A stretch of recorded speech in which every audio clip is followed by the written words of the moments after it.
Guys, এখন থেকে আপনার মোবাইল যে কোনো লেখা পড়ে শুনিয়ে দেবে, আপনাকে কষ্ট করে পড়তে হবে না। আপনাদেরকে আমি দেখাচ্ছি।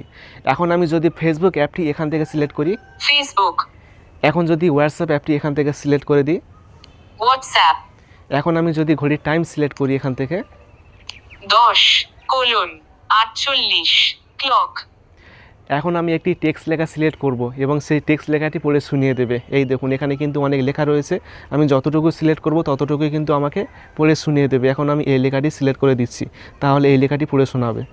সাধারণ মাথা যন্ত্রণা ও মাইগ্রেনের উপসর্গ, কারণ এবং চিকিৎসা একেবারেই ভিন্ন, তাই এই দুটির ফারাক জানা প্রয়োজন। দেখতে পেলেন কিন্তু আমার মোবাইল ফোন আমাকে পড়ে শুনিয়ে দিচ্ছে, আমাকে কষ্ট করে পড়তে হচ্ছে না। আপনি চাইলে আপনার মোবাইলের মধ্যে এই সেটিংসটি করতে পারবেন।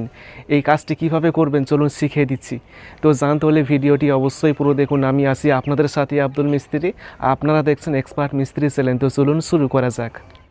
এই কাজটি করার জন্য এখন আপনি চলে আসবেন মোবাইলের সেটিংসের মধ্যে আসার পর নিচে আসবেন, তারপর অ্যাক্সেসিবিলিটি অ্যান্ড কনভেনিয়েন্স এখানে আসবেন, তারপর অ্যাক্সেসিবিলিটি অপশানের মধ্যে আসবেন, আসার পর ভিশন অপশানের মধ্যে আসবেন, তারপর সিলেক্ট টু স্পিক এখানে আসবেন। এখানে আসার পর শর্টকাট অপশান পাবেন, এই অপশানটি অন করবেন, তারপর অ্যালাউ করবেন। এখন আপনার কাজ শেষ, আর কিছু করতে হবে না। এখন আপনি যে টেক্সট লেখাটি সিলেক্ট করবেন সেই টেক্সট লেখাটি কিন্তু পড়ে শুনিয়ে দেবে।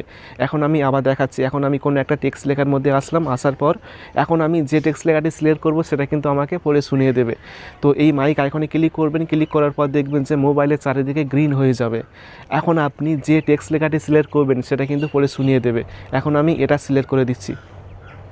হঠাৎ করেই বদলে গিয়েছে আবহাওয়া, নিয়মিত বৃষ্টি হচ্ছে দক্ষিণ এবং উত্তরবঙ্গে।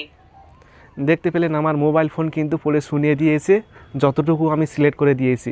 এইভাবে আপনি খুব সহজে মোবাইলের মাধ্যমে পড়ে শুনতে পারবেন, আপনাকে কষ্ট করে পড়তে হবে না। আশা করি ভিডিওটি অনেক ভালো লেগেছে। ভিডিওটি ভালো লাগলে অবশ্যই ভিডিওটি বন্ধুকে শেয়ার করবেন, তারপর ভিডিওতে অবশ্যই একটি লাইক করবেন এবং সকলে ভালো থাকবেন, সুস্থ থাকবেন। Thank you.